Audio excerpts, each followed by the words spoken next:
मलमास आया और वो मलमास, वो अधिक मास सावन के महीने में आ गया। संजोग ऐसा बन गया कि मलमास पूरा धीरे धीरे धीरे धीरे करते करते सावन के 15 दिन इधर रह गए, 15 दिन उधर रह गए, बीच में मलमास फंसा था। इस अधिक मास का पूरा महीना निकला, अमावस्या का दिन आ गया और इधर सावन लग रहा था, इधर अमावस्या पड़ गई और दूसरे दिन सावन के 15 दिन पड़ना थे, शिव के दिन पड़ना थे।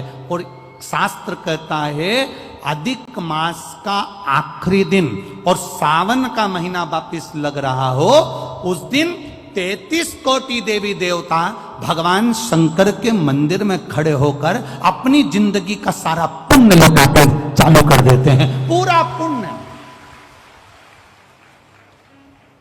अच्छा चलो, तुम लोग यहाँ मैनपुरी में रहते हो तो गिरिराज जी जाते हो? गोवर्धन कौन कौन जाता है?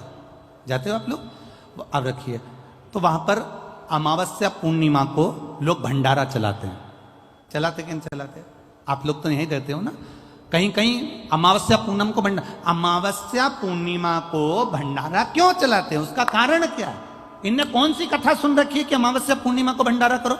अमावस्या के दिन कोई शंकर का भगत आ गया, कोई शिव का उपासक आ गया, कोई शिव का ओघड़दानी का भगत आ गया, कोई नारायण का भगत आ गया, उसको कुछ खिला दो, उसका मुंह झूठा करा दो। आखिर कारण क्या है?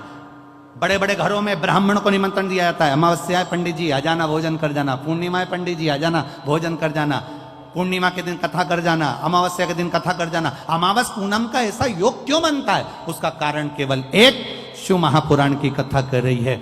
अमावस्या अधिक मास के 30 दिन पूरे हो रहे हैं। अमावस्या का दिन था, दूसरे दिन सावन का महीना वापिस चालू, श्रावण वापिस चालू होना था। दोनों का जब संजोग होता है, सावन के अधिक मास का जब संजोग होता है, विराम का दिन होता है। आपको कथा में भी पहले कहा, मेहमान तुम्हारे यहाँ रहते हैं जब तक बच्चों को कुछ नहीं देते हैं। मेहमान जिस दिन जाते हैं 200-500 रुपए बच्चों को दे जाते हैं। अधिक मास का विराम का दिन और सावन का वापिस मध्य का प्रारंभ का दिन वापिस हो जाता है। जब अधिक मास विराम होगा, सावन वापिस चालू होगा, उस दिन 33 कोटि देवता, यक्ष, गंधर्व, देवता, पितर सब उस दिन लुटाते हैं, संपदा देते हैं, वैभव देते हैं। और उस दिन भूल से भी अगर एक कनेर का फूल शंकर भगवान पर चढ़ जाता है तो जिंदगी का सारा भंडार बाबा भर जाता है। एक पुष्प, कनेर देखा है? पंचपुष्प शिव महापुराण की कथा बाची है पहले, उसमें कनेर के फूल का भी दर्शन कराया था। ये रोड के ज्यादातर लोग ये कनेर का जो फूल है ना रोड के बीच में लगा देते, क्योंकि उसको जानवर भी नहीं खाता, पशु भी नहीं खाता, पक्षी भी नहीं खाता, जहरीला इतना होता है, पीले कलर का होता है, लंबा, काम भी कुछ नहीं आता। बस वो कनेर का फूल, और आंधी तूफान पानी गिरता है तो जमीन पे टपक जाते, ढेर सारे गिर जाते। देखे कि नहीं देखे? अरे बोलो तो जम के, देखा है ना? उसको बकरी भी नहीं खाए, पशु भी नहीं खाए, पक्षी भी नहीं खाए, जानवर भी नहीं खाए, जहरीला कनेर का पीला पुष्प। भूलवश आज राजा नल और दमयंती जा रहे थे, उनको फूल नहीं मिले, शिव जी को समर्पित करने के लिए कोई पुष्प ना मिला। इनको अंदाजा नहीं है कि आज अधिक मास का विराम है, आज दूसरे दिन सावन का वापिस मिलन है। इनको नहीं ज्ञात था कि 33 कोटि देवता अपना भंडार लुटाने के लिए तैयार रहते हैं। 33 कोटि देवता, भूलवश।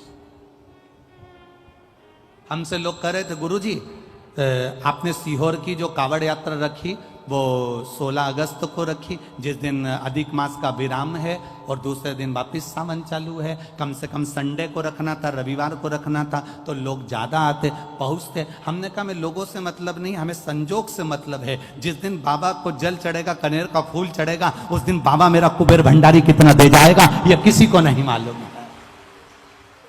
उस दिन लोग आने वाले कावड़ियों को कितना खिलाएंगे और उनको क्या मिलेगा यह अंदाजा नहीं है। उस दिन कावड़ यात्रा का जल भरकर हमने सीहोर से रखी 10 किलोमीटर की। आपको भी निवेदन है, जो जो फ्री हो, जो उसके पास समय हो और जिसने जिंदगी में एक बार कुबेरेश्वर बाबा की कावड़ ना भरी हो, वो 16 अगस्त दिन बुधवार, शायद बुधवार पड़ना चाहिए, 16 अगस्त को सुबह 9 बजे सीवन का मैया का जल लेकर बाबा कुबेर भंडारी को 10 किलोमीटर दूर, सीहोर से 10 किलोमीटर की दूरी पड़ती है।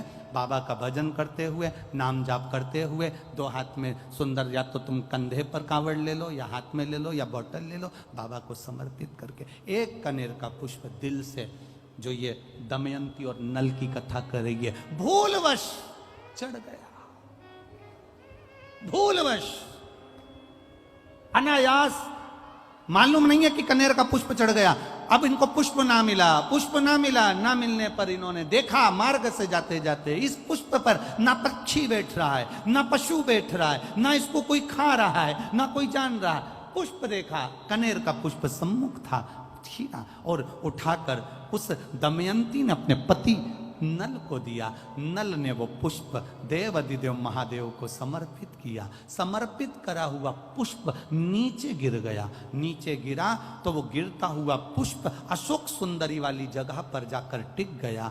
तब अशोक सुंदरी ने देव अधिदेव महादेव से कहा, पिताजी इसने पुष्प मुझे दिया है। शिव कहते हैं ये पुष्प जो मुझे प्राप्त हुआ था, मैंने तुझे दिया था। ये स्थान देवी का हस्तकमल है। आज का दिन 33 कोटि देवता अपना भंडार, अपना पुण्य मनुष्य को देते हैं, इसलिए आज तुम पुण्य दीजिए। सब देवताओं ने मिलकर जब पुण्य दिया, नल का सड़ता हुआ शरीर, काला पड़ा शरीर, रोग से ग्रसित शरीर नल का ठीक हो गया। और जो पुष्कर ने धन लिया था वो वापिस राजा नल को प्राप्त हो गया। फिर संपदावान, फिर वैभववान, फिर कीर्तिवान हो गया, फिर कीर्तिवान हो गया, फिर वैभववान हो गया।